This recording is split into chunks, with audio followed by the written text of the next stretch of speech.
ఏ శుభకార్యానికైనా శుభారంభం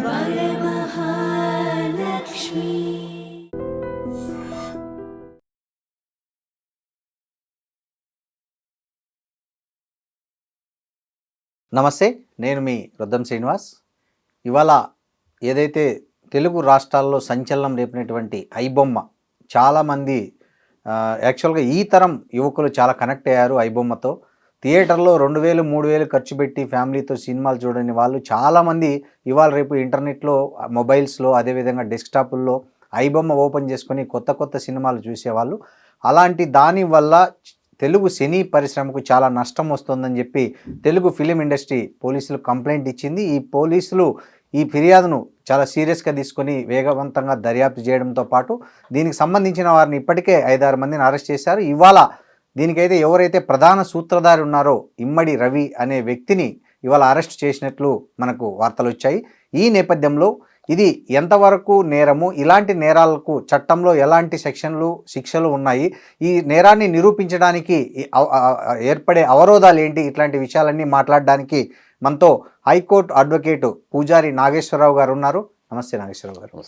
sir, మీరు చూసి ఉంటారు, ఇవాళ ఒక వార్త కలకలం సృష్టించింది. ఏదైతే పోలీసులకు సవాలు విసిరారో, దమ్ముంటే పట్టుకోండి అని పోలీసులను ఏవైతే ఛాలెంజ్ చేశారో, అలాంటి ఒక వ్యక్తిని ఇవాళ తెలంగాణ పోలీసులు అరెస్ట్ చేసినట్లు మనం వార్తలు వచ్చాయి. ఇమ్మడి రవి అనే వ్యక్తి ఎక్కడో కరేబియన్ దీవుల్లో ఉండి ఈ నెట్వర్క్ అంతా ఆపరేట్ చేస్తున్నట్లు గుర్తించిన పోలీసులు ఆయన ఇక్కడ హైదరాబాద్ రావడంతో కూకట్పల్లి ప్రాంతంలో అరెస్ట్ చేసినట్లు చెప్తున్నారు. సో ఒక హైకోర్టు అడ్వకేట్గా మీరు గమనించుంటారు, ఏముంది పైరసీకి ఈ ఐబొమ్మ కేసులో ఏ చట్టాలు వర్తిస్తాయి, వాటికి ఉన్నటువంటి శిక్షలు ఏమున్నాయి ప్రస్తుతానికి? జనరల్గా ఏంటంటే ఇది మనకు సైబర్ క్రైమ్స్ కిందకి వస్తుంది జనరల్గా. ఎందుకంటే ఎప్పుడైతే మనం ఎలక్ట్రానిక్ డివైసెస్ యూజ్ చేసి మనం క్రైమ్స్ చేస్తామో అదంతా సైబర్ క్రైమ్స్ కిందకి వస్తుంది. సో ఈ పర్టికులర్ ప్లేస్లో ఏంటంటే మనకు సైబర్ క్రైమ్స్ అనేది మెయిన్ అట్రాక్ట్ అవుతుంది. దాంతోపాటు మనకు చీటింగ్ కూడా రావచ్చు. ఇంకా గట్టిగా చెప్పాలంటే, ఖచ్చితంగా చెప్పాలంటే మీకు సివిల్ కేసు కూడా వచ్చే అట్రాక్ట్ అయ్యే అవకాశం ఉంటుంది. అంటే ఏ విధంగా? ఎందుకు అంటే ఇప్పుడు వీళ్ళు పైరసీ చేయడం ద్వారా నిర్మాతకు నష్టం కలిగించారు కాబట్టి, ఓకే, ఈ పైరసీ చేయడం ద్వారా నిర్మాతకు నష్టం కలిగించారు కాబట్టి ఆ నష్టాన్ని భర్తీ చేసుకోవడానికి కూడా నీ వల్ల నాకు నష్టం జరిగింది కాబట్టి అని చెప్పేసి సివిల్గా షూ చేసుకునే అధికారం కూడా ఉంటుంది వీళ్ళకి.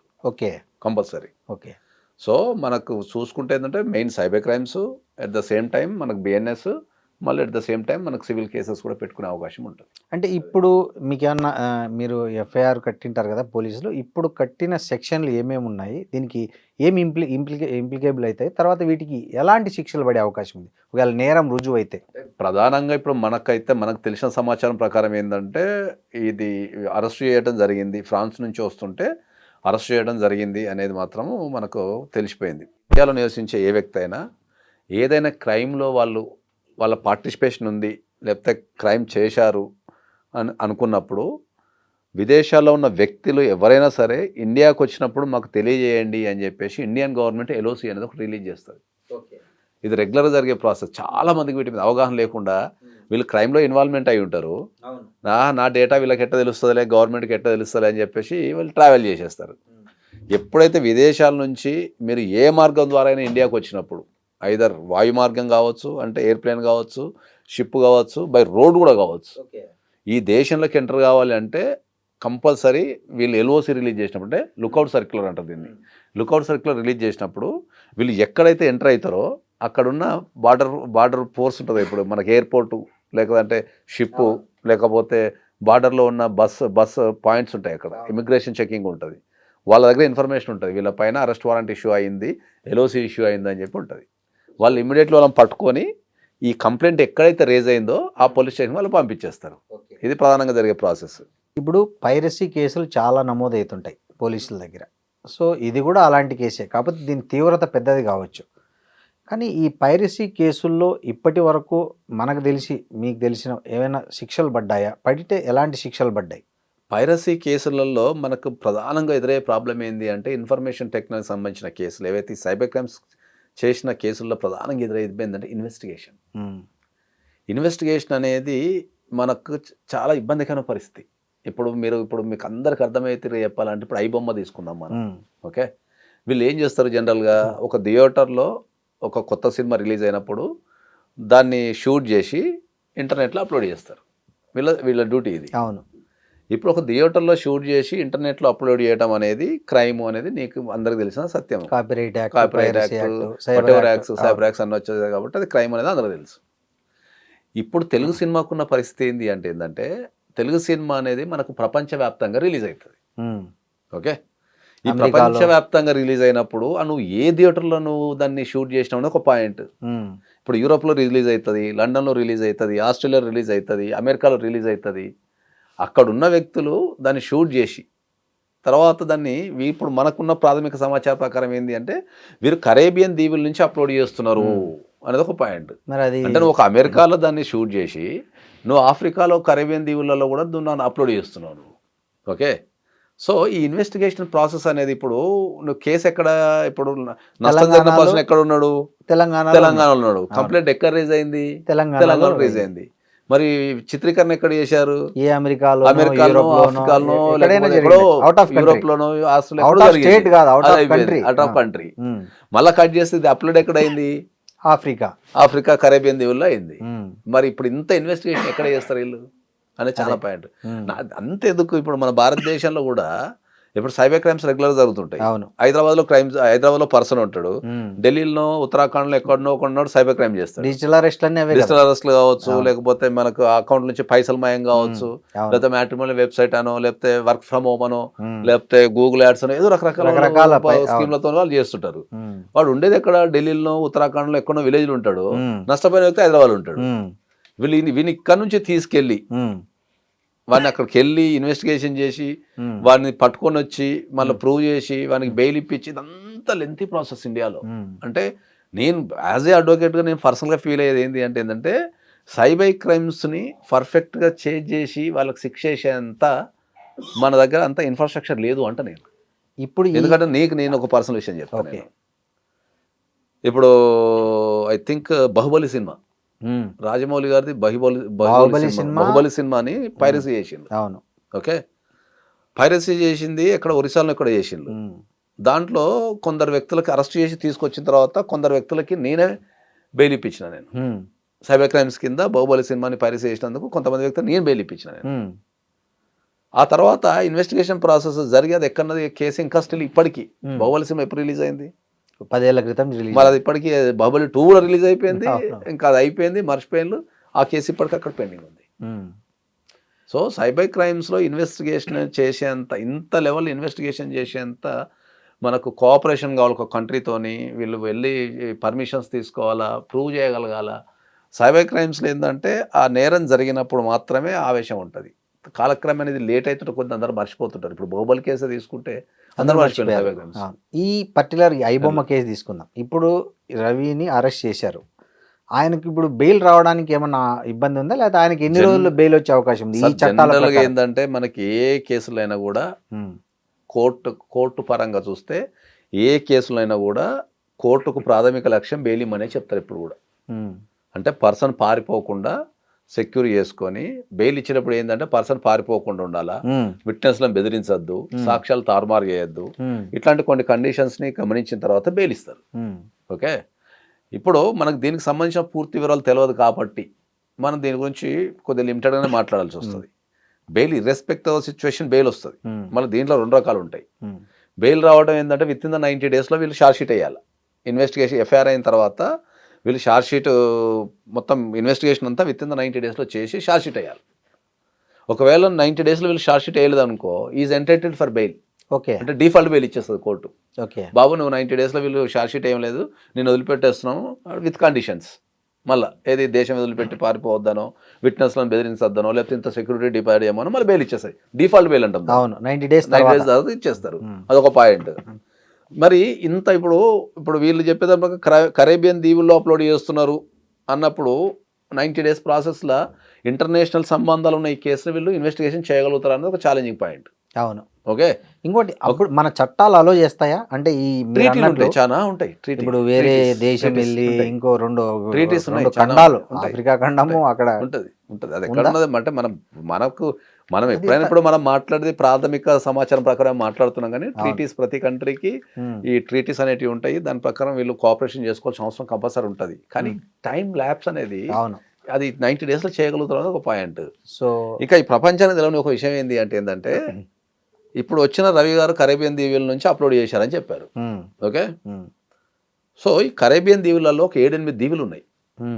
Okay, Saint Nevis and Kitts అని, గ్రెనడా అని, తర్వాత ఒక 7-8 దీవులు ఉన్నాయి. ఈ దీవుల ప్రత్యేకత ఏంటి అంటే ఈ భూప్రపంచంలో ఎవరి దగ్గర ఒక ₹1 కోటి నుంచి ₹2 కోట్ల నెట్ క్యాష్ కనుకుంటే డైరెక్ట్ పోయి ఆ దేశం యొక్క పాస్పోర్ట్ కొనుక్కోవచ్చు. ఓకే, ఎవరైనా ఈ భూప్రపంచంలో ఏ వ్యక్తి అయినా అతని దగ్గర ఇండియన్ కరెన్సీలో ఒక ₹1 కోటి నుంచి ₹2 కోట్లు అనుకుంటే మీరైనా కూడా ఈవెన్ మీ దగ్గర ఇప్పుడు ఒక ₹1 కోటి ఉంటే ఒక దీవికి వెళ్ళి మీరు ఆ పాస్పోర్ట్ కొనుక్కోవచ్చు డైరెక్ట్. అంటే ఆ దేశానికి సిటిజన్షిప్ కావచ్చు, మీరు సిటిజన్ అయిపోవచ్చు.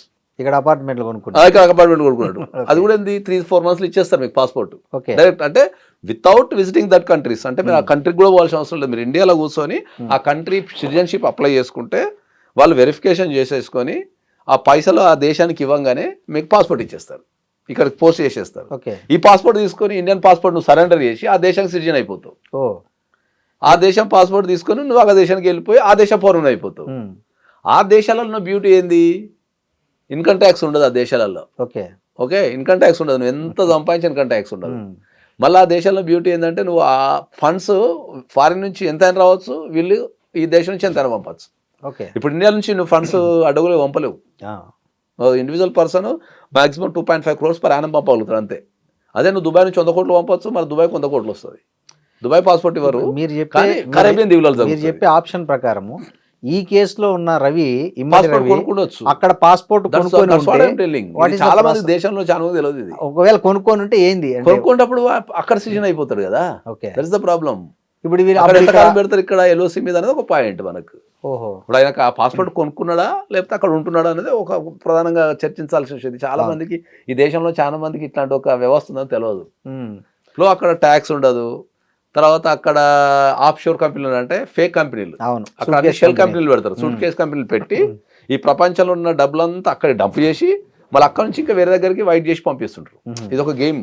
అవునులే, అక్కడ దేశాలు పట్టించుకోవు. ఎందుకంటే అక్కడ దేశాలలో ఆ దేశాల్లో జనాభా ఎంత తెలుసా, 40,000, 50,000, 30,000 ఆ దేశ జనాభా ఎంత ఉంటుంది. ఇన్ కేసు ఇతను నిజంగా అక్కడ సిటిజన్ అయి ఉంటే ఛాలెంజ్ చేయొచ్చు ఇక్కడ బెయిల్, అంటే ఐ మీన్ కోర్టులో ఛాలెంజ్ ప్రకారం బెయిల్ ఇస్తానికి సిటిజన్తో సంబంధం లేదు. కాకపోతే దేశం వదిలిపెట్టకుండా పాస్పోర్ట్ సీజ్ చేసే అధికారం కొంతవరకు, పాస్పోర్ట్ సీజ్ చేసే అధికారం కానీ పాస్పోర్ట్ ఉన్నా కూడా వీళ్ళు సీజ్ చేస్తారు. అంటే తాత్కాలికంగా సీజ్ చేసే అధికారం పోలీసు వాళ్ళకు ఉంటుంది. ఇండియన్ పాస్పోర్ట్ అయితే అసలు సీజ్ చేయలేరు, కానీ తాత్కాలికంగా కొంతకాలం పెట్టుకునే అవకాశం ఉంటుంది. కానీ ఆ కంట్రీ దాటకుండా ఉండటానికి కోర్టు ఏం చేస్తానో చూడాలి. ఇప్పుడు మనకు వస్తున్న వార్తల ప్రకారము రవి అకౌంట్ నుంచి ₹3 కోట్ల సీజ్ చేసినట్టు వస్తుంది పోలీసుల వర్షన్. అవును. సో ఇట్లా సీజ్ చేసే అధికారం పోలీసులకు ఉంటుందా లేకపోతే వేరే అథారిటీ ఏంటి, ప్రొసీజర్ ఏంటండి, ఎలా జరుగుతుంది? Officer in the country, any department, any investigation officer, క్రైమ్కి సంబంధించి ఇప్పుడు ఇన్కమ్ ట్యాక్స్ వాళ్ళకైనా సీజ్ చేసే అధికారం ఉంటుంది, తర్వాత ఈడీకి సీజ్ చేసే అధికారం ఉంటుంది, పోలీస్కి సీజ్ చేసే అధికారం ఉంటుంది, సిబిఐకి సీజ్ చేసే అధికారం ఉంటుంది. ఏదన్నా ఫండ్స్ మీద డౌట్ వచ్చినప్పుడు వాళ్ళకి ఇండియాలో ఉన్న ఏ అకౌంట్నైనా, ఏ బ్యాంకునైనా, ఏ ఆర్థిక సంస్థనైనా సీజ్ చేసే అధికారం వీళ్ళకి ఉంటుంది. కాకపోతే ఇక్కడ సీజ్ చేసిన బ్యాంక్ అకౌంట్ అనేది ఇండియాదా లేకపోతే ఫారిన్దా అనేది మనం చెక్ చేసుకోవాలి. ఫారిన్ అయితే చాలా కష్టం కొద్దిగా, ఎస్పెషల్లీ కరేబియన్ దీవులు లాంటి కంట్రీలు ఇంకా కష్టం. సో నాకు తెలిసి ఇప్పుడు ఇండియా అకౌంట్ అయినట్టుంది, ఎందుకంటే చేశారు కాబట్టి. అదే చెప్తున్నా, మనకు ప్రాథమిక ఇప్పుడు ఈ 3 కోట్లు ఏమైతుంది నాగేశ్వరరావు గారు? వాళ్ళు సీజ్ చేసి కోర్టులో సబ్మిట్ చేసేస్తారు అంతే అంతే అంతే. అకౌంట్ లో అట్లనే ఉంటుంది, అమౌంట్ అకౌంట్ లో ఉంటుంది అంతే. అకౌంట్ విత్డ్రా చేయకుండా ఉంటుంది. తర్వాత కేసులో ఉన్నప్పుడు మరి వాళ్ళు ఆ అమౌంట్ ఎక్కడి నుంచి వచ్చింది, ఎట్లా క్లెయిమ్ చేయాలనేది వాళ్ళు చూస్తారు. ఓకే, అయినా కూడా సీజ్ చేసిన తర్వాత ఈయన అకౌంట్ని రిలీజ్ చేయమని కూడా ఈయన అప్లికేషన్ వేసుకునే అవకాశం ఉంటుంది. అప్లికేషన్ వేసుకోమని అవకాశం ఉంటుంది. సో మీరు ఈ మధ్య కాలంలో ఎక్కడైనా ఇలాంటి కేసుల్లో తీర్పు వచ్చింది హైకోర్టులో, ఇక్కడ తెలుగు రాష్ట్రాల్లో కానీ దేశంలో కానీ? సైబర్ క్రైమ్స్లలో చిన్న చిన్న సైబర్ క్రైమ్స్లో వస్తూనే ఉంటుంది, కానీ ఇంత అంటే ఇది ఐడెంటిఫైడ్ కేసు అంటాం. ఇది ఐడెంటిఫైడ్ కేసు అంటే ఏంటంటే ఒక వ్యవస్థని కుదిపే కేసు ఇది. ఒక వ్యవస్థ మొత్తాన్ని, అంటే ఒక ఇండస్ట్రీని షేక్ చేసే కేసు ఇది. ఇప్పుడు ఐడెంటిఫైడ్ కేసు అంటే ఇప్పుడు మనకు జనరల్గా ఏంటంటే 1-to-1 క్రైమ్ ఉంటుంది. ఇప్పుడు మీ బ్యాంక్ అకౌంట్ని ఎవరో మోసం చేయడం, నా బ్యాంక్ అకౌంట్ ఎవరు మోసం చేయడం, ఈ 1-to క్రైమ్ ఉంటుంది. లేదా ఒక గ్రూప్ ఆఫ్ పీపుల్ ఒక 100 మందినో 200 మందినో 500 మందినో 1000 మందినో ఒక లిమిటెడ్. కానీ ఇది ఒక మొత్తం ఒక ఒక ఒక ఒక ఒక ఇండస్ట్రీకి ఇది ఛాలెంజింగ్ కేసు. ఎస్, నాకు తెలిసినంత వరకు ఐబొమ్మ అనేది మొత్తం ఎంటైర్ సౌత్ ఇండియాలో ఉన్న ప్రతి సినిమా రిలీజ్ చేస్తారు ఆల్మోస్ట్ కొన్ని అదే బాలీవుడ్ కావచ్చు, లేకపోతే మనకి టాలీవుడ్ కావచ్చు, లేకపోతే తమిళ ఇండస్ట్రీ కావచ్చు, అన్నిటిని కుదిపే కేసు కాబట్టి ఇది ఐడెంటిఫైడ్ కేసు కాబట్టి దీన్ని ప్రత్యేకంగా చూడాల్సి. ఇప్పుడు చూడండి సార్, దీంట్లో ఐబొమ్మతో పాటు చాలా మిర్రర్ ఛానల్స్ కూడా ఉన్నాయంట, విపరీతంగా ఉన్నాయి. సో ఇప్పుడు దీన్ని ఎట్లా దర్యాప్తు చేయడం అనేది చాలా క్లిష్టంగా మారేటట్టుంది కదా పోలీసులకి. ఎందుకంటే ఇప్పుడు ఐబొమ్మ ఉంది, దాని నుంచి ఒక 40-50 వెబ్సైట్లు కావచ్చు, URL లింకులు కావచ్చు, మిర్రర్ సైట్లు కావచ్చు, అవి వేరే వేరే కంట్రీలో నుంచి ఆపరేట్ చేసేటివి ఉంటాయి. వాటన్నిటిని ఇవన్నీ సమప్ చేసినప్పుడే కదా దర్యాప్తు పూర్తి. అదే అంటున్నాను, అందుకనే కదా ఎప్పుడైనా కూడా మనం చాలా స్పష్టంగా చెప్పేది ఏంటంటే సైబర్ క్రైమ్స్ లో దర్యాప్తు అనేది కొద్దిగా ఛాలెంజింగ్ గా కూడుకున్నది. ఫినిష్ చేయటం కూడా చాలా కష్టం. ఇప్పుడు మీకు అర్థమయ్యే భాషలో చెప్పాలంటే ఇప్పుడు వాళ్ళు చెప్పిన దాని ప్రకారం ఏం చెప్తున్నారంటే కరేబియన్ దీవులలో అప్లోడ్ చేశారన్నారు. ఓకే, అదొకటి చాలు ఈ కేసు. దాంట్లో టెక్నికల్గా చాలా మంది తెలియదు. అప్లోడ్ చేసినంత మాత్రం అయిపోదు. అప్లోడ్ చేసినప్పుడు IP అడ్రస్ నువ్వు కనుక్కోగలుగుతావు, కానీ అప్లోడ్ చేసిన కోర్టులో ప్రూవ్ చేయాలంటే నీకు అప్లోడ్ చేసిన ఐటమ్ కావాలా. ఒక ల్యాప్టాప్ నుంచి అప్లోడ్ చేసినాం అనుకో, ఆ ల్యాప్టాప్ కావాలి మనకు. ఈ ల్యాప్టాప్ ఈ నెంబర్ ఉన్న దాని నుంచి అప్లోడ్ చేసినామని ప్రూవ్ చేయాలంటే కావాలి. అది దట్స్ వాట్ ఐమ్ టెల్లింగ్ కదా. ఇప్పుడు అది ఎక్కడి నుంచి రికవరీ చేస్తారు? ఇండియాలో అంటే నువ్వు ఆ పక్కన పోతావు, రికవరీ చేసి వస్తావు. ఒకవేళ వాటిని అదే ప్రూవ్ చేయడం కష్టం. Okay, that's what I'm telling. Cyber crimes లో కొద్దిగా ప్రూవ్ చేయడం కష్టం. టెక్నికల్ సబ్జెక్ట్ ఉన్న వాళ్ళు, తర్వాత టెక్నికల్గా బాగా పేరు పొందిన వాళ్ళు కొద్దిగా తక్కువ. ఎందుకంటే సైబర్ క్రైమ్స్ అనేది గత 5-6 సంవత్సరాల నుంచి విపరీతంగా పెరుగుకుంటూ వస్తుంది. కాబట్టి ఇప్పుడు మనకు సైబర్ పోలీస్ స్టేషన్స్ కానీ వాళ్ళకు శిక్షణ ఇవ్వటం కానీ దానిపైన అవగాహన చేయటం కానీ ఉంది. ఇప్పుడు మనం అప్లోడ్ చేసినట్టున్నావు, కానీ అప్లోడ్ చేసినందుకు ఇప్పుడు మీరు ఏం చెప్తున్నారు? మీరు జనరల్గా అందరికి అర్థమయ్యే భాషలో మర్డర్ జరిగింది అని చెప్తున్నారు, రక్తం గారింది, నా చేతిలో రక్తాలు ఉన్నాయి అని ఉన్నాయి, పొడిచిన కత్తి లేదు. అప్పుడప్పుడు మనం టీవీలలో చూస్తుంటాం, పొడిచిన కత్తి కోసమో చంపిన ఆయుధం కోసమో పోలీసు వాళ్ళు నదులు ఎదుగులాడుతుంటారు, సముద్రాలు ఎదుగులాడుతుంటారు, లేకపోతే మొత్తం ఎక్కడ దానికోసం తిరుగుతుంటారు కదా. అట్లా నువ్వు అప్లోడ్ చేసినప్పుడు నీకు ఒక IP అడ్రస్ ఉంటే సరిపోదు, అప్లోడ్ చేసిన ఇన్స్ట్రుమెంట్ కూడా కావాలా. If you want to prove, ఒకవేళ ఇన్స్ట్రుమెంట్ లేకపోతే IP అడ్రస్ ఎట్లా ప్రూవ్ చేస్తావు? అంటే కోర్టు యాక్సెప్ట్ చేయదా? ఎట్లా చేస్తుంది? అంటే ఇక్కడ అప్లోడ్ చేసినవి అన్నీ ఉంటాయి కదా, అట్లా ఉన్నంత మాత్రం కాదు. అది కష్టం. అది కోర్టులో court process is different. Okay, general public is different. Okay, అర్థమైందా? అట్లా కాబట్టి మీరు చెప్పే దాన్ని బట్టి ఈ OTT కావచ్చు, ఈ డిజిటల్ కంటెంట్ పైరసీకి అరికట్టడానికి అవసరమైన చట్టాలు కానీ మ్యాన్ పవర్ కానీ మన దేశంలో ఉందనుకోవచ్చా లేదనుకోవచ్చా? ఉంది, కానీ ఎవరు దృష్టి పెట్టడం లేదు. ఇంకా ఇప్పుడు సోషల్ మీడియాకు సంబంధించి, ఇంటర్నెట్కి సంబంధించి మన దేశంలో ఇంకా అంత అవేర్నెస్ లేదు. కరెక్ట్, అవేర్నెస్ లేదు. ఇప్పుడు మీకు అందరికీ తెలియని ఒక విషయం ఏంది, ఇప్పుడు ఆస్ట్రేలియా కంట్రీ ఉంది, మీరు చెక్ చేసుకోండి, బిలో 16 years వాళ్ళు సోషల్ మీడియా ఉపయోగించడానికి లేదు. అవును, ఈ మధ్య రూల్స్ కూడా పెట్టారు కదా, below 16 years there is no use of social media. అవును, లేదు. భారతదేశంలో హైయెస్ట్ యూజర్స్ మీకు సోషల్ మీడియాలో 16 years టీనేజర్సే హైయెస్ట్. అవును, ఇప్పుడు నేను పనికన్నా వచ్చి 1 గంట సేపు 2 గంటలో మనకున్న పనుల ఒక 6 గంటలు 7 గంటలు పని చేస్తాం మనం. అవును, టీనేజర్స్కి ఏం పని ఉంటుంది? ఉండదు. వాళ్ళు అట్రాక్ట్ అవుతుంటారు, వాళ్ళకి తెలుసుకోవాలని ఉంటుంది. ఇంతకుముందు ఒక విషయం కావాలి అంటే వ్యవస్థ ఎంతగానో మారిందో ఒకసారి చెప్తా నేను. నీ చిన్నప్పుడో నా చిన్నప్పుడో ఒక విషయం తెలుసుకోవాలంటే మనకు వేరే చదవటము, పుస్తకాలు అడగటం, లేదా చదవటం అడగటం రెండే. కరెక్ట్, ఒకటేదైనా పుస్తకం చదివి తెలుసుకోవడం, లేదా ఎవరన్నా పెద్ద మనుషులనో, టీచర్నో, గురువునో, ఎక్స్పర్ట్నో అడిగి సార్ ఇది ఏందని తెలుసుకోవడం. ఇప్పుడున్న టెక్నాలజీకి నీకు ఎట్లా తయారైందంటే ఒక వ్యక్తి ఒక ఈవెన్ 10th క్లాస్ చదివే వ్యక్తో, ఒక 7th క్లాస్ చదివే వ్యక్తో, పిల్లగాడు ఉన్నాడు కదా, ఎవరు అడుగుతలేడు, గూగుల్నే. నేను చెప్తాను, మా ఇంట్లో నేను ఏదో పని చేసుకుంటా మా అబ్బాయిని ఏదో అడిగిన, నేను అరే పలానా సినిమా ఎప్పుడు రిలీజ్ కొద్దిగా చూడు అని చెప్పి అడిగిన. ఏదో అడిగితే వాడు కూర్చున్న దగ్గర నుంచి మా అమెజాన్ ఉంటుంది కదా, అది ఏమంటారు దాన్ని, అలెక్సా, నేను ఏదో పని చేసుకుంటూ అడిగిన, అరే సినిమా ఎప్పుడు రిలీజ్ ఉందో చూడు అంటే వాడు కూర్చున్న దగ్గర నుంచి Alexa when is the cinema release అని అడుగుతున్నాడు. అది కూడా చాలా తెలివిగా that cinema is release so date అని చెప్తున్నాడు. అంటే వీళ్ళు లేవకుండా కూర్చున్న దగ్గర నుంచి వీళ్ళు సమాచారం. ప్రతిదీ అక్కడ పని చేసుకుంటా దాన్ని అడిగితే అది ఆన్సర్ చెప్తున్నది. ఇంకా ఇక పెద్ద మనుషులు ఎక్కడ ఉన్నది ఇంకా పోనీ అది ఆ మిషన్కి దానికి విచక్షణగానే ఉండదు. అవును, ఏమడిగితే నువ్వు ఏది అడిగితే చెప్తుంది అది. అవును, ఎట్లా సంపాదించాలంటే కూడా చెప్తారు. మొన్న మర్డర్ అయింది. అతను నాకు కూడా మీరు చెప్పేది అప్పుడు డౌట్ వచ్చింది నాకు. అరే ఇది ఇట్లా చెప్తుంది అంటే వీళ్ళు రేపు ఏదైనా చెప్తుందా? ఏదైనా చెప్తుంది అది. మొన్న మన మనసులో కంట్రోల్ చేసుకుంటున్నాం. ఇప్పుడు మన పిల్లలు వచ్చి ఏదైనా అడిగిన అనుకో మొన్న అది చెప్పొద్దు చెప్పకూడదు అని ఆలోచిస్తాం. కరెక్ట్, మిషన్కి అది లేదు, తెలియదు, ఏమైనా చెప్పేస్తుంది. మొన్న రీసెంట్గా అట్లయింది. గూగుల్ చూసి వాళ్ళ అత్తను ఎట్లా చంపాలో కోడలు ప్లాన్ చేశారు. చాలా మంది అనుమానం రాకుండా.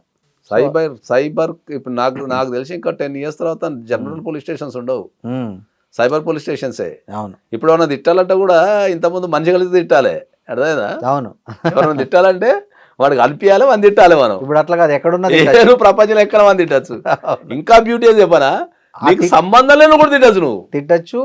నీకు ఒకటి నచ్చలే అనుకో వాడిని ఎక్కేచ్చు కింద, ఏం చేస్తున్నావు అని చెప్పేసి. అది అట్లా తయారైన మనుషులు, సంబంధం లేనాడు. నేనుంటా, నేను ఏదో మాట్లాడతా రెగ్యులర్గా, నేను సోషల్ మీడియాలో ఉంటా, నేను సమాజంలో రకరకాల సమస్యల మీద స్పందిస్తుంటా. నన్ను కూడా తిడతారు. ఎవడో నాకు సంబంధం, నా జీవితం గురించి తెలియదు, పంట పోయింది తెలియదు, నా జీవితం నాకు తెలిసిన తిట్టినావు అందా, మరి అమ్మ జీవితం నా గురించి తెలుసు అవి అని అన్నా ఊకుంటాం. కానీ ఎవడో ఎక్కడో కూర్చొని వాడు ఫేక్ ఐడీలు పెట్టుకొని వాడు ఎక్కడో తిడుతుంటాడు. పట్టుకోవడం ఎవరి వల్ల కాదు, పట్టుకోవడం ఎవరి వల్ల కాదు కానీ 100% పట్టుకోవచ్చు. కానీ పట్టుకునే క్రమంలో మనం ఆ యంత్రాంగాన్ని ఉపయోగించుకొని కేసులు పెట్టి వాని లాగి అనే బదులు ఏంటంటే క్షమించి వదిలేస్తాం. సార్, ఈ పైరసీ వల్ల నష్టపోతున్న నిర్మాతలకు ఇప్పుడున్న చట్టాలు సరిపోతాయా, లేదా ఇంకా ఏమైనా ఈ చట్టాల్లో మార్పులు వస్తే ఇలాంటి ఇబ్బందులు తొలగిపోతాయా? చట్టాలలో 100% మార్పులు రావాల్సిందే. ఇంకా సైబర్ క్రైమ్కి సంబంధించిన చట్టాలు ఇంకా పటిష్టంగా రూపొందించాల్సిన అవసరం ఉంది బాగా భారతదేశంలో. ఎందుకంటే దాన్ని ఒక సమస్య కింద ఎవరు చూస్తాం లేరు, అర్థమైందా? కాబట్టి చట్టాలు, పైరసీకి సంబంధించిన చట్టాలు, ఎస్పెషల్లీ కాపీ రైట్స్ మీద కానీ లేకపోతే ట్రేడ్ మార్కుల మీద కానీ ఇంకా జనాలకు చాలామందికి అవగాహన లేదు. అవును, అదొక సబ్జెక్టు, దాన్ని ఫాలో చేయాలనే విషయం కూడా చాలా మందికి తెలియదు ఇంకా. కాబట్టి చట్టాల మీద అయితే 100% అవగాహన కల్పించాలి ఫస్ట్. ఇప్పుడు నీకు ఈ మధ్యకాలంలో నేను సినిమాలు చూడటం మానేసిన. ఎందుకంటే సినిమా రిలీజ్ అయిన 1 hourలో ఎవరి కాడు ఆ ముక్కలు వీడియోలు తీసి స్టేటస్లో పెడుతున్నారు. గంట సేపు అన్ని స్టేటస్ చూసేసినాడు, సినిమాతో వచ్చేస్తున్నది. గంట సేపు నువ్వు సోషల్ మీడియా కొత్త సినిమా రిలీజ్ అయినప్పుడు నువ్వు ఒక సాయంత్రం ఒక గంట కూర్చొని జనాల స్టేటస్ చూసేసినావు అనుకో, నీకు ఆ సినిమాలు ఉన్న ఒక 50 సీన్లు ఉంటే 50 సీన్లు స్టేటస్ నచ్చది పెట్టుకుంటున్నారు. ఇవన్నీ చూసేస్తే సినిమా అయిపోతుంది. దానితో రివ్యూలు వచ్చాయి. ఈ రివ్యూలు అంటే సరే, అది రివ్యూలు అనేది లీగల్ రైట్ కాబట్టి అది వాళ్ళ ఇష్టం.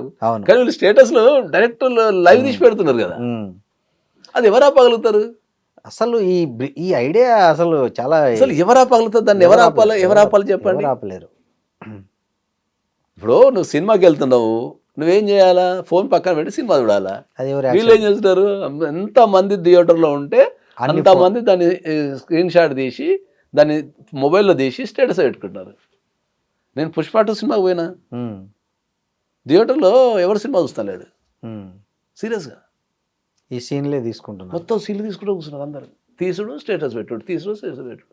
అందరేమో షూటింగ్ చేస్తున్నారు, నేనేమో జనాలను చూస్తున్నా. సినిమా నేను కూడా చూడలే అనుకో, అదేలే నేను జనాలను చూస్తున్నా. అరే వీడు వచ్చింది దేనికి, ఇప్పుడు దాన్ని దేనికి తీస్తున్నాడు? వాడు వచ్చింది ఒక సినిమాటిక్ ఎక్స్పీరియన్స్ని వాడు అనుభవించడానికి కదా. అది మనసులో అట్లా ఉండిపోతే దాని మజా తెలుస్తుంది కదా. వాడు ఏమైనా ఇప్పుడు నేను ఫస్ట్ సినిమా చూసినా లేకపోతే ఇంట్రొడక్షన్ నేనే చూసినా ప్రపంచాన్ని చెప్పాలని వాడు మొత్తం చెప్పుకుంటున్నాడు. దాన్ని ఆపకపోతే ఇప్పుడు నువ్వు సినిమాలకు మొబైల్ తీసుకెళ్తానని చెప్పే అధికారం కోర్టుకు లేదు, రాజ్యాంగానికి లేదు. కానీ తీస్తా నేరం అని చెప్పి పెడితే ఎవరు తీస్తాడు? ఎవరు తీయరు.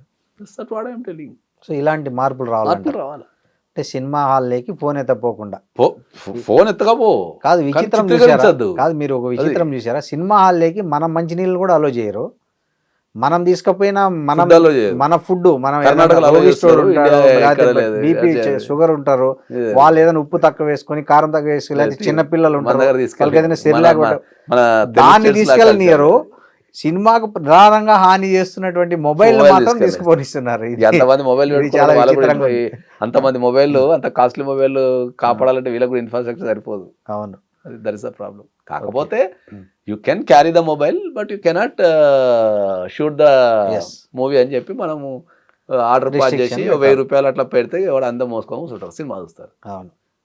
కలెక్షన్ కూడా ఇలా బాగా పెరుగుతాయి. ఎవడన్నా సినిమా పోయిన పక్కన తీస్తే బాబు దావేయట కదా, ఎక్స్ట్రా పైసలు కూడా వస్తాయి. సరే, ఇలా ఒక సినిమాను హ్యాక్ చేసి దాన్ని షూట్ చేసి హ్యాక్ చేసి ఆ, ఇట్లా ఒక వెబ్సైట్లో పెట్టడం అనే ఆలోచనే చాలా డిఫరెంట్గా ఉంది కదా, ఇమ్మడి రవి ఆలోచన. అసలు డిఫరెంట్గా అంటే నాకు తెలిసి అది ఎప్పటి నుంచో ఉంది. ఇప్పుడు కొత్తగా అంటే ఇప్పుడు తెలుగులో నాకు టెక్నాలజీ తెలిసినంత అంటే వరకు నేను 2002లో లండన్లో ఉన్నప్పుడే మేము చూస్తుండే.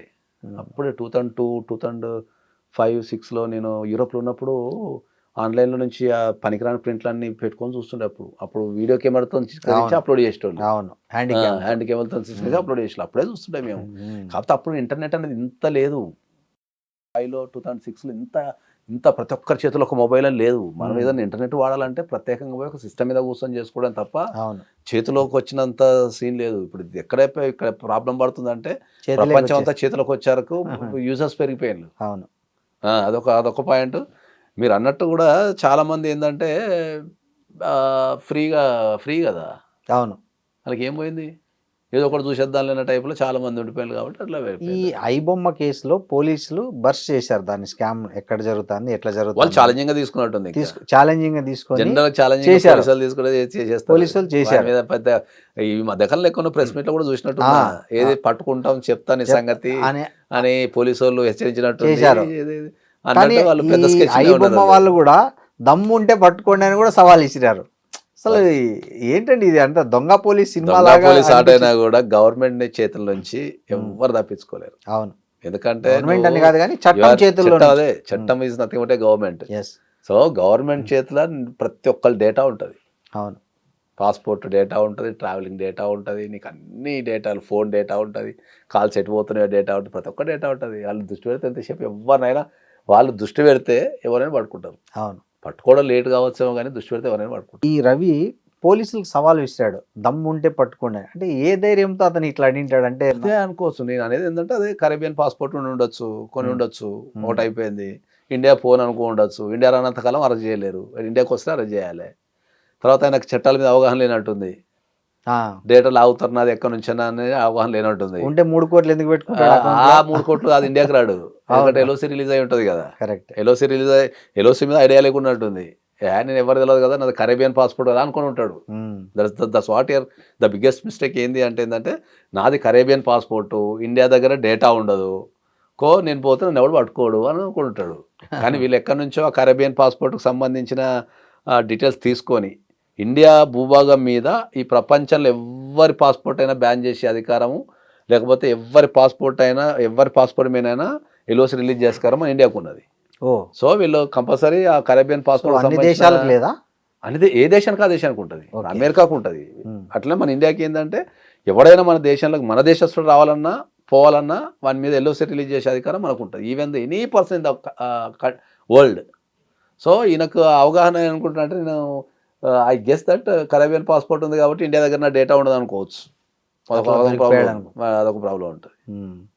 ద బిగ్గెస్ట్ స్కామ్ అది. మీకు కరేబియన్ దీవులలో సిటిజన్షిప్ కొనుక్కోవడం అనేది ద బిగ్గెస్ట్ స్కామ్. మళ్ళీ కరేబియన్ దీవులలో సిటిజన్షిప్ కొనుక్కుంటా one of the top most ఏంది అంటే నువ్వు దగ్గర ఒక 140 దేశాలు వీసా లేకుండా తిరగచ్చు. ఒక అమెరికా, కెనడా తప్ప యూరోప్ అన్ని, మళ్ళీ యూరోప్ అంతా తిరగచ్చు, యూకే తిరగచ్చు, సౌత్ ఆఫ్రికా మొత్తం తిరగచ్చు, మలేషియా, సింగపూర్, ఇవన్నీ దేశాలు వితౌట్ వీసా తిరగచ్చు. అది కరేబియన్ పాస్పోర్ట్లలో ఉన్న అదొక బ్యూటీ అది. ఓహో, చాలా ఉంది కదా. ఇండియాకు కూడా రావచ్చు, ఇండియాకు రావచ్చు. కరేబియన్ దీవులలో పాస్పోర్ట్ మనం ఇండియాలో ఉంటే మనకు ఓసీఐ కార్డు ఇస్తారు కదా. కాదు, ఇప్పుడు ఎవరైనా without visa passport, without visa Caribbean passport ఉన్నోళ్ళు వితౌట్ వీసా 140 నుంచి 150 దేశాలు ఫ్రీగా తిరగచ్చు. వాళ్ళు ఆ పాస్పోర్ట్ చూపించుకొని ఇప్పుడు ఆ పాస్పోర్ట్ వీసాల మీద వెళ్ళిపోతారు వాళ్ళు. అదొక అడ్వాంటేజ్ ఉంది. సో ఆయన నేను ఇండియా రానులే అనుకుని ఉండొచ్చు, లేకపోతే ఇండియాలో నా డేటా లేదు అనుకుని ఉండొచ్చు. ఎందుకు వచ్చాడు మరి ఉన్నట్టుండి? సార్ ఎక్కడి నుంచి ప్రపంచంలో తెలవని విషయం ఏంటంటే పుట్టిన నేల, ప్రాంతము, ఫుడ్, కల్చరు నువ్వు ఈ భూప్రపంచంలో ఎక్కడి పోయినా కూడా మర్చిపోలేరు. అది దాని ఎప్పుడో చుట్టే దప్పుడు- తిరుగుతుంటారు ఎప్పుడో ఒకసారి. ఎప్పుడో దప్పుడు లాగేస్తుంది. నువ్వు ఎంత పోయినా ఒక 10 years పోతావు, 15 years పోతావు, కానీ ఉమ్. ఫైనల్గా ఒక్కసారైనా రావాలనిపిస్తుంది. ఇప్పుడు దీంట్లో ఒక ఐబొమ్మతో పాటు ఈ ఐబొమ్మ లాంటి సైట్లకు, మిర్రర్ సైట్లకి గ్లోబల్ హోస్టింగ్స్ ఇచ్చారు కొంతమంది, అలాగే అడ్వర్టైజర్స్ ఉన్నారు. సో వాళ్ళు కూడా ఈ కేసులో ఇక అది బరస్ట్ అయిపోతుంది. ఇక ఒక్కళ్ళు Involve దొరికిందంటే అవుతారా? అక్కడ నుంచి, ఎందుకంటే వాళ్ళు ఇంటర్వ్యూలో చూసినట్టున్నా వీళ్ళని ఉమ్, వీళ్ళని పట్టుకోవడం స్టార్ట్ అయింది అనుకో, ఉమ్, వాడు తప్పించుకుంటాడు. ఉమ్, నీకు అర్థమైందా కాన్సెప్ట్? ఉమ్, ఇప్పుడు ఈ మిర్రర్ సైట్లను లేకపోతే ఇక్కడ అప్లోడ్ చేసినో, ఇండియాలో అప్లోడ్ చేసినో, ఎవరినో చిన్న పట్టుకున్నది అనుకుందాం. ఉమ్, చిన్న పట్టుకున్నప్పుడు ఇన్ఫర్మేషన్ పైకి వెళ్తుంది కాబట్టి, అబ్బా పడుతున్నారు వీళ్ళు, ఇదే పని మీద ఉన్నారని చెప్పేసి ద డాన్ ఈజ్ ఆల్వేస్ ఎస్కేపిజంలో ఉంటాడు కాబట్టి, అవును. అందుకే వాళ్ళు ఏం చేసిందంటే ఈ అన్ని చిన్న చేపలను వదిలిపెట్టేసి ఉంటారు. ఉమ్, ఏమని, ఉమ్, ఏం జరుగుతాం లేదు అని ఒక ఇన్వెస్టిగేషన్ ఆఫీసర్స్ ఏం జరుగుతాం లేదు, మమ్మల్ని ఎవరు పట్టుకోలేని ఒక వాతావరణం క్రియేట్ చేసి ఉంటారు. ఉమ్, ఆయన కూడా ఏమనుకుంటారంటే ఏం జరుగుతాం లేదు, ఎవరిని పట్టుకోవడం లేదు కదా, ఏమైతే లేదు, ఒకసారి ల్యాండ్ అయిదాం అనుకుని ఉంటాడు. అసలు ఫస్ట్ పెద్ద చేపను పట్టిల్లు కాబట్టి చెడి వాళ్ళు ఇక పట్టుకున్నట్టు. ఇక్కడ నుంచి ఇక కిందికి వెళ్తారు. అవును. ఇక దాన్ని పట్టుకున్న తర్వాత ఈ కిందలో పట్టడం చాలా ఈజీ. సో ఇంకోటి ఇక్కడ దేశాలే కాదు, ఇప్పుడు ఆయన మీరు అన్నట్లు సౌత్ ఇండియా మొత్తం అన్ని భాషల్లో సినిమాలు ఉన్నాయి, అదేవిధంగా కొన్ని బాలీవుడ్ కూడా, హాలీవుడ్ కూడా ఉన్నాయి. సో ఈ దర్యాప్తులో ఈ పోలీసులు ఆ రాష్ట్రాలను కూడా సంప్రదించాల్సిన అవసరం ఉంది, వాళ్ళు కూడా ఇంప్లీట్ కావాలి. చాలా పెద్దది కదా, డెఫినెట్లీ చేస్తారు. ఓకే. అసలు ఇందులో ఒక బ్యూటీ ఏం చెప్పనా, అంటే ఇక అందరికీ అంటే చాలా మంది తెలియదు కానీ, ఇప్పుడు ఇంతకుముందు బెయిల్ వస్తుందని చెప్పినా నేను 90 days డిఫాల్ట్ బెయిల్ వస్తుంది, ఇన్వెస్టిగేషన్ కనుక పూర్తి చేయకపోతే 90 days బెయిల్ వస్తుంది అనే విషయాన్ని చెప్పినా కదా. మన పోలీసు వాళ్ళు దాచుకుంటే ఇంకా 5 సంవత్సరాలు అయినా కూడా బెయిల్ రాకుండా చేయగలుగుతారు. ఓకే. 5 సంవత్సరాలు అయినా కూడా బెయిల్ రాకుండా చేయగలుగుతారు. ఎట్లా? ఇప్పుడు ఒక ఎఫ్ఐఆర్ అయింది ఇక్కడ, సపోజ్ హైదరాబాద్లో ఒక ఎఫ్ఐఆర్ అయింది, దాని మీద 90 days ఉంటుంది. ఇది 90 days అయిపోయే లోపే చెన్నైలోకి ఒక ఎఫ్ఐఆర్ చేస్తారు. ఇక్కడ బెయిల్ వచ్చింది అనుకో, ఇక్కడ నుంచి అక్కడ లక్క అవుతారు. అక్కడ 90 days అయిపోతుంది అనగానే అక్కడ నుంచి బెంగళూరులో ఒకటి చేస్తారు, మళ్ళీ వీళ్ళు ఇక్కడ నుంచి అక్కడ తీసుకెళ్ళిపోతారు, అక్కడ ఒక 90 days పెడతారు. ఇట్లా ఇక వాళ్ళు ఎవ్రీ 3 months ఒక క్రైమ్ పెట్టుకుంటూ పోతే 5 సంవత్సరాలు కూడా బెయిల్ రాదు. ఇప్పుడు కొన్ని పొలిటికల్ కేసుల్లో జరిగినట్లు అట్లా చేస్తారు. తర్వాత ఇంకొకటి, మీరు ఈ వార్త వచ్చిన వెంటనే మీరు సోషల్ మీడియాలో ఇమ్మడి రవిని సపోర్ట్ చేస్తున్న వాళ్ళు 195 మంది ఉన్నారు. మా దేవుడని, మా అలాంటి సామాన్యులకి సినిమా చూపించిన దేవుడని, అతన్ని ఏ కారణంగా అరెస్ట్ చేశారో అని, అసలు మీకు దమ్ము ఉంటే టెర్రరిస్టులను పట్టుకోండి, ఇక్కడ హైదరాబాద్లో టెర్రరిస్టులు ఉంటే గుజరాత్ ATS పోలీసులు వచ్చి పట్టకపోతున్నారు, వాళ్ళనే వదిలేస్తున్నారు, ఇతను ఏం తప్పు చేశాడని పట్టుకొచ్చారని, అతని ఫోటో పెట్టండి మేము దండం పెట్టుకోవాలని, ఇట్లా రకరకాలుగా సోషల్ మీడియాలో ఈ కొంతమంది సపోర్టుగా చేస్తున్నారు. దీన్ని ఎట్లా అర్థం చేసుకోవాలి? ప్రధానంగా చట్టాల మీద అవగాహన లేకపోవటం అని చెప్పాలి వాళ్ళకి, అంతే. ఎందుకంటే ఇప్పుడు నీవేదో ఫ్రీగా సినిమా వచ్చిందని చూస్తున్నావు కానీ అది తప్పు అనేది వాళ్ళకి తెలవాల. చట్టం అనేది ఇప్పుడు దీంట్లో 2 కాంట్రవర్సీలు ఉన్నాయి సార్. ఇది ప్రపంచానికి మాట్లాడితే ఒక నిమిషంలో అయిపోతుంది. ఇప్పుడు ఒక నిర్మాణ సంస్థ సినిమా తీస్తుంది, సినిమా ఈజ్ ఏ ప్రొడక్ట్. అది అవును. వాడు 100 రూపాయలు తీసుకుంటాడు, 1000 రూపాయలు తీసుకుంటాడు, 100 కోట్లు పెట్టుకుంటాడు. టికెట్ 1000 రూపాయలు పెడతాడు, 5000 పెడతాడు, 10,000 పెడతాడు. నీ ఇష్టం ఉంటుంది చూడలేదు, చెప్తలేదు. నిన్నైతే బలవంతంగా అయితే కంపల్సరీ అయితే పెట్టలేదు కదా, బలవంతంగా అయితే పెట్టలేదు కదా. అవును. ఓకే, దానికి మీరు ఆ గగ్గోలు పెట్టడం ఎందుకు? అంటే వీళ్ళు ఏమంటారంటే సినిమా చూడడం అనేది ఇవాళ సామాన్యుడి పరిస్థితి, మధ్యతరగతి ఊర్లలో పెట్టరు కదా, లేదు 1000 రూపాయల టికెట్ ఊర్లలో పెట్టరు కదా, ఓటీటీలో చూద్దామంటే ఊర్లలో పెట్టరు కదా. ఓటీటీలు కూడా చాలా కాస్ట్ పెంచేసాయి. ఏం కాస్ట్ ఉంది ఓటీటీలో? నాకు తెలిసి పెద్ద కాస్ట్ ఏం లేదు. యాడ్స్ లేకుండా చూడాలంటే 1000 రూపాయలు సంవత్సరానికి 1000 రూపాయలు ఉంది సార్. అది 2000 విత్ యాడ్స్ లేదు, మాక్సిమం 2000 ఉంది సంవత్సరానికి వితౌట్ యాడ్స్ ఉంది ఓటీటీలో. సో ఇతను 2000 అంటే నెలకి ఎంత పడుతుంది సార్? ఇప్పుడు సినిమాలో 200 పడుతుంది, నెలకు 200 పడుతుంది. ఒక్క ఓటీటీ తీసుకుంటే ఇంటిల్లి పాది ఎవరు పడితే లాగిన్ అవుతున్నారు. ఇంకా గట్టిగా మాట్లాడితే షేరింగ్ చేసుకుంటున్నారు ఓటీపీని. ఇంకా వాళ్ళు కూడా 2 లాగిన్స్ 3 లాగిన్స్ కూడా అమ్ముతున్నారు. వాళ్ళు 4 లాగిన్స్ ఇస్తున్నారు. మరి ఒక్కొక్క ఓటీటీని బట్టి వాళ్ళ ప్యాకేజ్ బట్టి ఇస్తున్నారు. ఇప్పుడు ఓన్లీ నీకు టికెట్ రేట్ అనేది 5,000 ఉంటుంది. ఈ తరహా వాళ్ళ ఆర్గ్యుమెంట్ ఏం చేస్తున్నారంటే, సినిమా తీసుకునే ఏం నష్టం వస్తుంది, సినిమాలు ఆడుతున్నాయి, లాభాలు వస్తున్నాయి కదా, మరి దీనివల్ల ఎంతమంది ఉన్నారు, సంఖ్య ఎంత ఉంది, దీన్ని అంత పెద్ద సీరియస్గా తీసుకోవాల్సినంత పెద్ద కేసు. సినిమాలు ఆడుతున్నాయి, లాభాలు వస్తున్నాయి అనేది మాత్రం అయితే అదైతే అవాస్తవం. ఓకే 100కు 2 3 లాభాలు. 100కు నాకు తెలిసి 10% సక్సెస్ అవుతాయి సినిమాలు, ఉమ్, 90% సినిమాలు ఫెయిల్యూరే ఉంటాయి, అవును. 90% రికవరీ కూడా రావు చాలా మందికి. అంటే నేను ఇవాళ ఈ అరెస్ట్ వార్త కింద వచ్చిన కామెంట్లు చదివా. అరెస్ట్ వార్త వాళ్ళు కింద వచ్చిన ఏమంటారంటే కామెంట్లు, నష్టం నిర్మాత నష్టపోతుంటే హీరో రెమ్యునరేషన్ హీరోయిన్ రెమ్యునరేషన్ అవి తగ్గించుకోండి అన్ని సార్, అది కోట్లు. ఇప్పుడు సార్ అదే ఇప్పుడు అంటే వాళ్ళ ఒక ఆర్గ్యుమెంట్. విషయం అడుగుతా సార్, ఎనీ బిజినెస్ లో క్వాలిటీని బట్టే రేట్ ఉంటుంది సార్. ఇప్పుడు ఈ ప్రపంచం అందరు మూర్ఖంగా మాట్లాడతారు. ఇప్పుడు తిరుపతి దేవుని దగ్గరికి పోవాలా, ఓకే, ఫ్రీగా పోయేటోడు ఉంటాడు, 500 ఇచ్చి 500 ఇచ్చి పోయేటోడు, 10,000 ఇచ్చి 1000 రూపాయలు ఇచ్చి పోయేటోడు ఉంటాడు, 1,00,000 రూపాయలు ఇచ్చి పోయేటోడు ఉంటాడు, 5 లక్షలు ఇచ్చి పోయేటోడు ఉంటాడు. మరి దాని మీద నువ్వు ఎందుకు కామెంట్ చేయవు? దేవుడే కదా, అందరు దేవుడే కదా, అవును. నా దేవుడు నీ దేవుడే కదా, అందరు సమానమే కదా దేవుని ముంగట, దేవుని ముఖ అయితే ఏమైతే లేదు కదా, ఎందుకు చేయవు దాని మీద క్వశ్చన్? ట్రైన్ తీసుకో, ట్రైన్ సేమ్ ప్లాట్ఫామ్ ఉంటుంది, సేమ్ డ్రైవర్ ఉంటాడు, సేమ్ ట్రైన్ ఉంటుంది, ఎవ్రీథింగ్ ఈజ్ సేమ్ ఉంటుంది. నువ్వు కూర్చొని పోయేది ఉంటుంది, నిలబడి పోయేది ఉంటుంది, పండుకొని పోయేది ఉంటుంది, అవును. ఫస్ట్ క్లాస్ ఏసీ ఉంటుంది, సెకండ్ క్లాస్ ఏసీ ఉంటుంది, థర్డ్ క్లాస్ ఏసీ ఉంటుంది, అవసరం అయితే నీకు పైసలు ఉంటే ఒక బోగి కూడా బుక్ చేసుకునే అవకాశం ఉంటుంది. అవును. మరి దాన్ని ఎందుకు క్వశ్చన్ చేయవు? దాన్ని ఎందుకు క్వశ్చన్ చేయవు? అంటే ఇది ఇప్పుడు నీ దగ్గర ఉన్న అది జనాలకు అవగాహన లేక, చట్టాలపైన అవగాహన లేక, ఉన్న ఫెసిలిటీస్ పైన అవగాహన లేక. అంటే ఇలాంటి సపోర్ట్ చేయడం కూడా నేరం కింద పరిగణిస్తారా? ఇప్పుడు నేను అడుగుతా, ఇప్పుడు ఒక సినిమా రిలీజ్ అయింది, ఫస్ట్ డే ఒక రేట్ పెట్టేసిన అనుకుందాము, రేట్ పెట్టేసిన అనుకుందాము, 2 రోజుల తర్వాత చూస్తే ఏమవుతుంది? రేట్ తగ్గిన తర్వాత అవును, ఏముంది, వారం తర్వాత చచ్చిపోవు కదా, అవును, చచ్చిపోవు కదా.